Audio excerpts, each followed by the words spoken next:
ating lahat. Um, maraming salamat at dumalo si Mr. Duterte dito sa meeting natin sa Quadcom. No? Ilang beses po natin pinapatawag kahit doon sa Committee on Human Rights ay hindi po dumating. So yung unang tanong ko po, Mr. Chair, ito pong war on drugs, nung panahon po ni Mr. Duterte,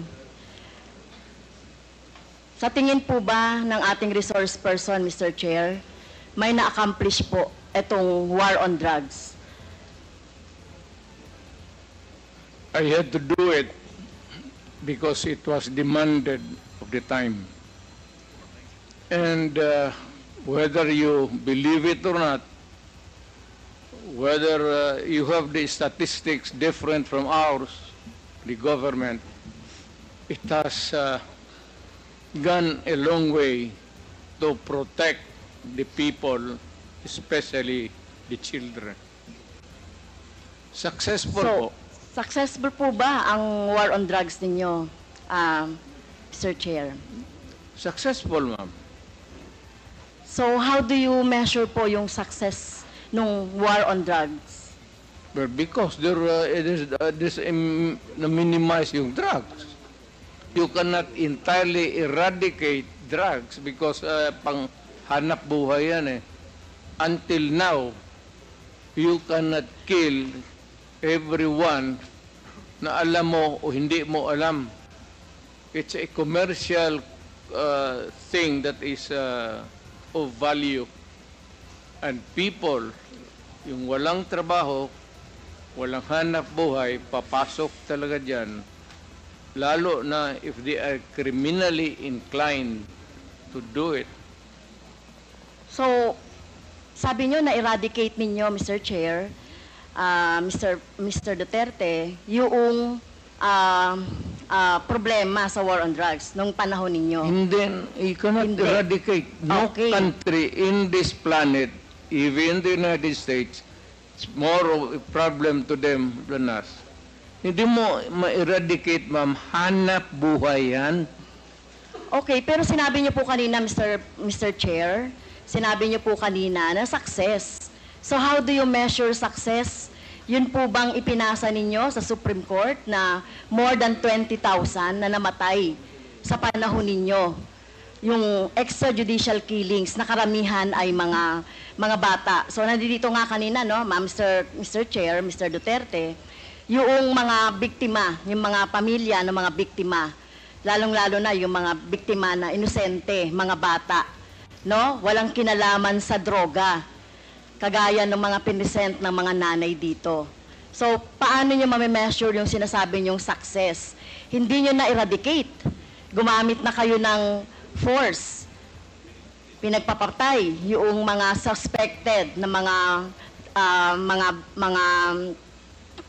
drugs personality. Pero, hindi pa rin na-eradicate. Sabi nyo, hindi nyo ma-eradicate yan kahit na gumamit na ng patayan.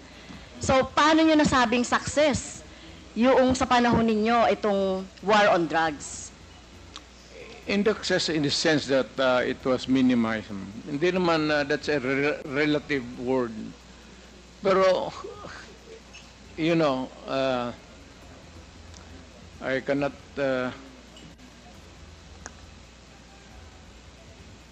minimize. Basta ginawa ko yung dapat kong gawin sa panahon ko, ma'am. Whether it is really acceptable to all or none at all, ginawa ko yung dapat gawin ko as president at that time. Now, if you are asking for accountability, then if you can, I said, ina-admit ako naman, file the case, and I will go to jail willingly if you can prove the case, because this is a democratic country and there is a democratic process. Even for criminals and even for a president or mayor who committed a wrong in the campaign against the drug menace of this country. Okay, so sa tingin ko po, Mr. Chair, hindi kayo naging success, no?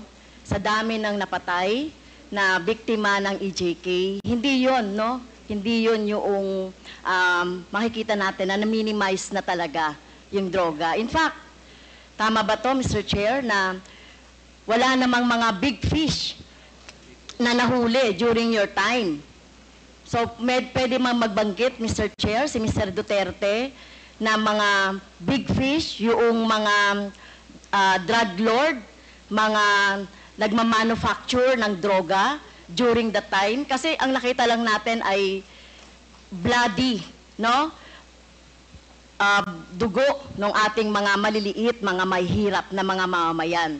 Pwede ka bang magbanggit, Mr. Chair, si Mr. Duterte, na drug lord o malalaking smuggler ng droga na napatay or nahuli or napakulong sa panahon mo? Ma'am, magtanong ako. Mr. Chair, ako po yung nagtatanong. Point of order. Hindi, teka muna. Pwede pong sasagutin na lang ng resource person. Mali yung tanong mo eh. So, Mr. Chair, bakit mali po yung tanong ko? Ang tinatanong ko lang po, may nahuli ba kayo na malaking kriminal, mga drug lords, mga nagmamanufacture ng droga sa panahon niyo po?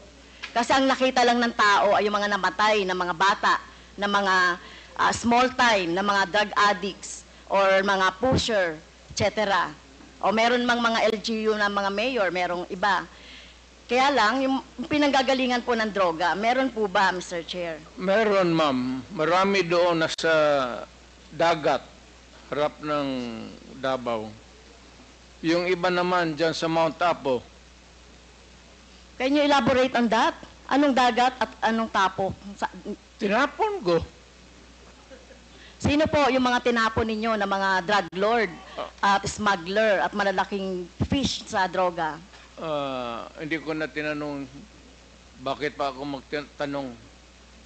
Basta pag nahuli, drug lord,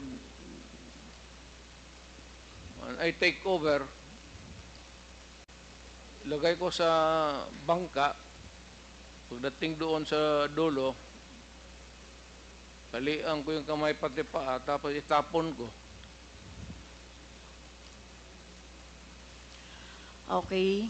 So, dapat po magbanggit kayo. At alam ko po, Mr. Chair, si Mr. Duterte ay isang lawyer. At alam ninyo yung due process. At alam nyo ba paano pahalagahan ang buhay? Whether yan po ay talamak na kriminal o wala ng pag-asa sa buhay or whatever, kung nahuli, dapat ay binigyan ng due process, ikinulo, inahawa ng cases, kinulong, at hindi agad-agad ng pinapatay na katulad ng ginagawa ninyo, Mr. Chair, ni Mr. Duterte. Ginagawa ni Mr. Duterte yung sa sinabi niya. Ma'am, ang preso kasi ma'am sa amin is only good for 40, 50. Minsan umaabot na kasi ng 80, 100. Overcrowded na. So, yung iba, itatapon mo na lang para medyo maluwang. Well, excuse me sa mga audience, no? Siguro may kakampi dito si Mr. Duterte. Hindi po nakakatawa yon. Hindi ako nagpapatawa, ma'am. Pero hindi po kami natatawa. Mr. Chair, wag mong gawing katatawanan Hindi ang na. hearing na ito. Sinasabi ko sa iyo. Well, naging presidente ka, Mr. Chair. Correct. Pero dapat alam niyo po yung due process at pagpapahalaga sa buhay. Hindi yung ganyan. Sino bang may kasalanan? Bakit po congested ang ating mga kulungan? 'Di ba? Bakit po sinasabi ninyo hanap buhay ng ibang mga tao yung droga? 'Di ba dapat obligasyon ng pamahalaan na i-provide ng pagkakataon, oportunidad para sa employment ang mga tao para hindi po na sa droga na katulad ng sinasabi ninyo, no, mga dahilan. Pero ito po, no, wag niyo pong gawing katatawanan. Kung totoo po yung sinasabi niyo, name names. Sino po yung tinapon niyo sa sa dagat Nakita pa po ba yan ng kamag-anak niya? Ito katulad po ng mga biktima ng ating ng droga, ng biktima ng EJK dito. Wala man, Davao man ako assign, ma'am. Hindi po, Hindi ito man katulad dito? nito, katulad niyan. Sinabi po Mr. Chair ng ating ni Mr. Duterte na pag may nahuli siya na sangkot sa droga o malalaking fish, tinatapon niya.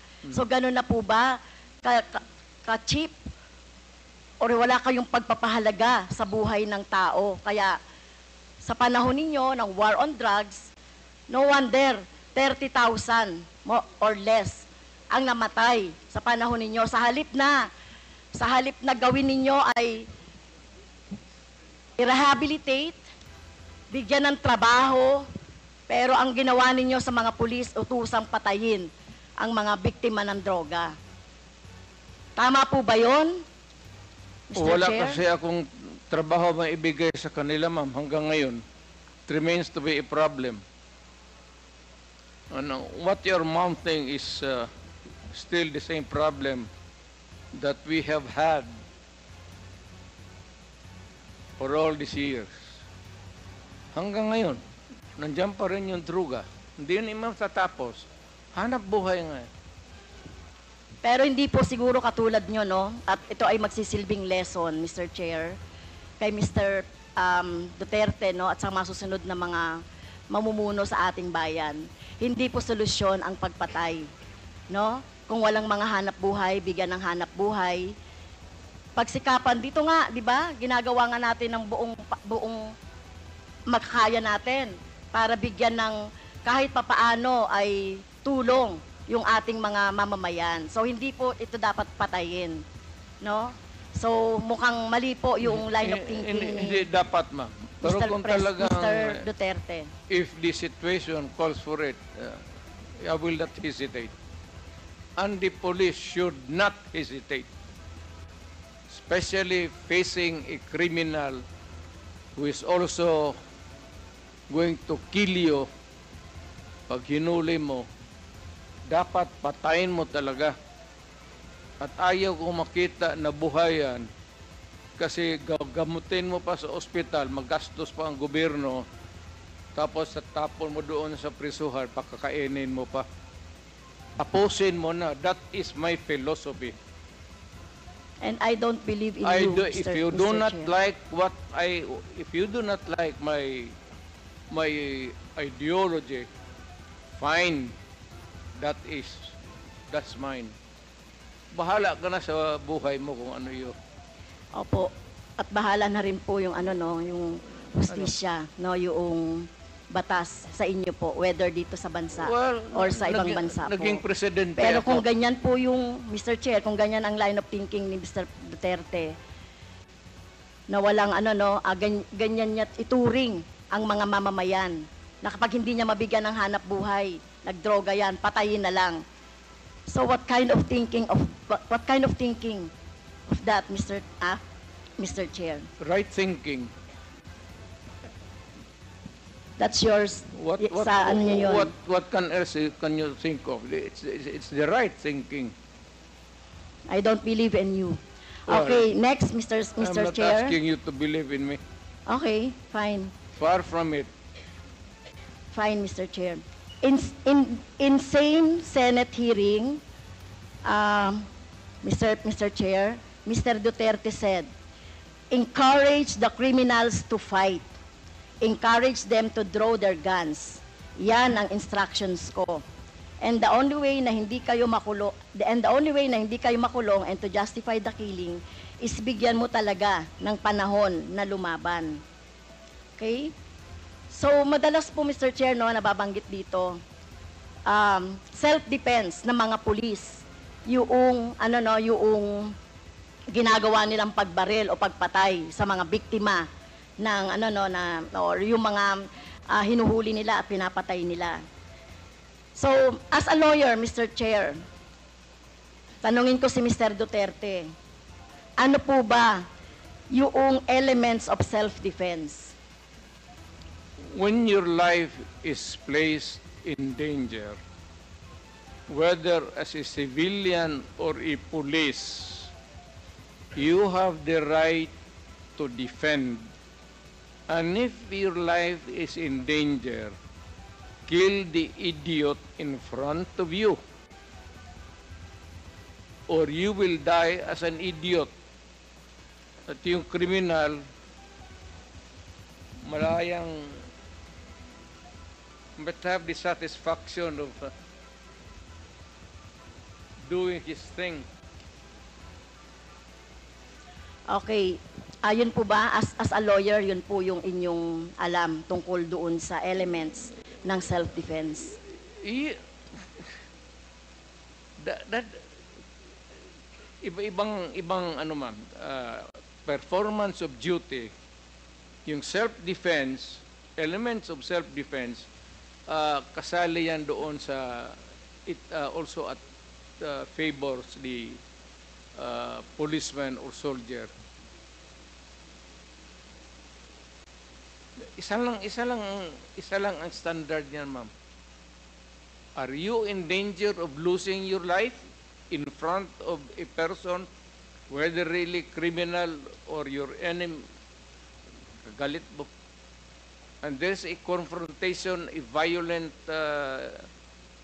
activity ensues, and if your life is in danger, put the idiot down.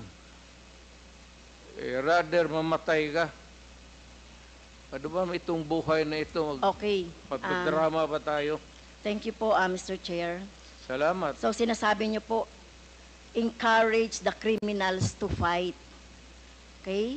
Encourage them tama to yan. draw their guns. Tama yan, ma'am.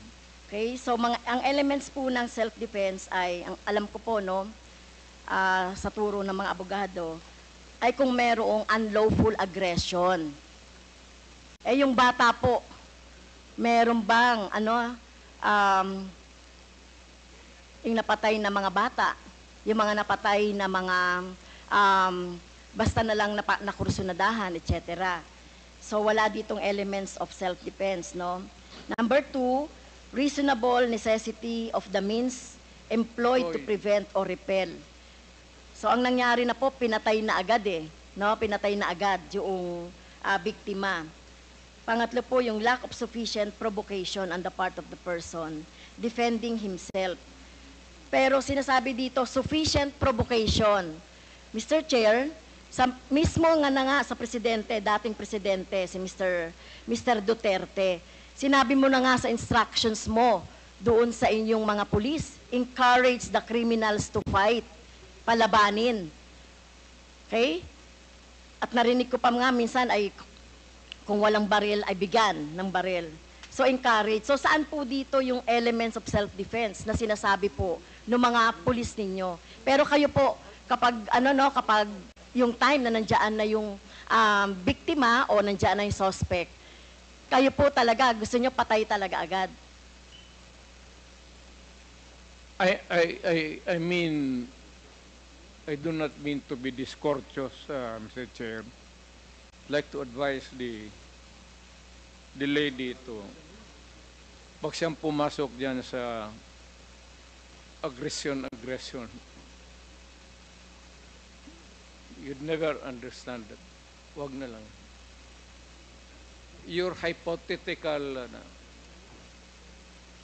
Hindi, Mr. Chair, si Mr. Duterte mismo nagsabi patayin agad. Wala bang pagkakataon na mabigyan na mabigyan ng pagkakataon yung suspect or yung gustong mahuli? Ang concept niyo talaga patayin agad ang mga kriminal o yung mga addict o yung mga pusher. Pero ang tanong ko nga, hindi nyo ginawa yan sa mga drug lords. Okay? Hindi kayo nang huli ng mga manufacturer ng drugs. Pero yung mga maliliit, ganyan ang tingin ninyo, ano? Yung mga kriminal na sinasabi ninyo. Ganyan niya tratuhin. ganon ako gagago? Excuse me, Tingin mo, point of order. ganon ako Point of gagago? order, Mr. Chair. Kanina Hindi, sinabihan na natin na may rule na bawal gumamit ng manaswang salita or hindi magandang salita. I'm using a word, ganon, am I that stupid? English yan. Ang Tagalog niyan is ganon ako gagago.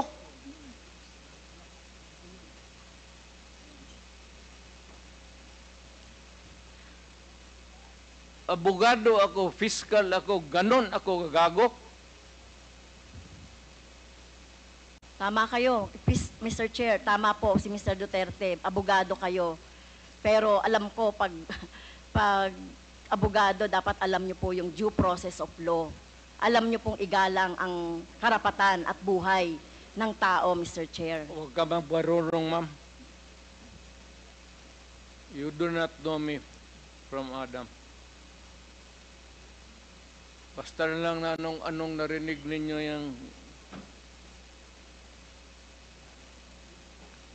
that's is Okay. You have 3 minutes Okay. left, Congresswoman Castro. Yeah, last time na po ba, Mr. Chair? You have 3 minutes left. 3 minutes na lang. Okay, thank you, Mr. Chair. Si Michael Yang po ay kilala na at kilala pong malapit sa inyo sa kay Mr. Duterte, Mr. Chair. At in fact, sa panahon po ni Mr. Duterte, inappoint siya as economic manager. So, dito po, Mr. Chair, nababanggit sa mga resource persons natin yung papel ni Mr. Yang, Michael Yang, sa droga, sa kalakalan, sa droga. So, ang tanong ko po kay Mr. Duterte, Mr. Chair, gaano niyo po kilala si Mr. Yang o si Michael Yang? Michael Yang is an owner of a big department store in Davao City. Nag-irate yan, ako ang nag-cut ng ribbon sa department store niya. And every businessman, whether ang background mo hindi kung saan ka galing impyerno, if you want to have a picture with me, I will gladly oblige you. Even the criminals. Alam mo, do not confuse your, just because they are Chinese and they suspect you. Michael Yang is out there. He has not been arrested. Wala namang dossier na pinapakita sa akin.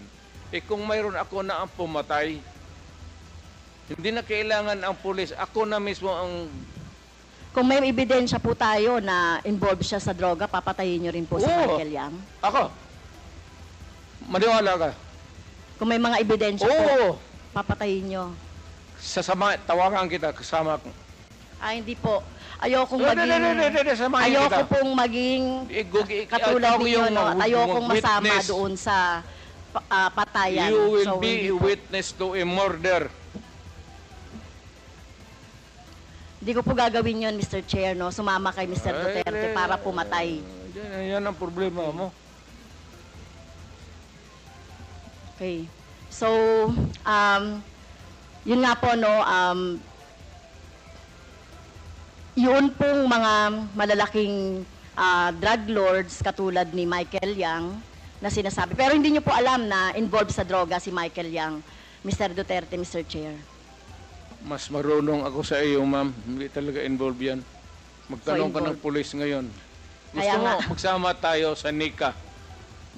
Sama tayo sa NBI. Ngayon, pagkatapos nito, kung may makasabi sa iyo, may isang ahente na involved yan, yan lang ang suspitsa nila kasi pagka-in-check, yan, pag sama-sama ng... Hindi po. Ganun yan I ang beg to mga- disagree, Mr. Chair.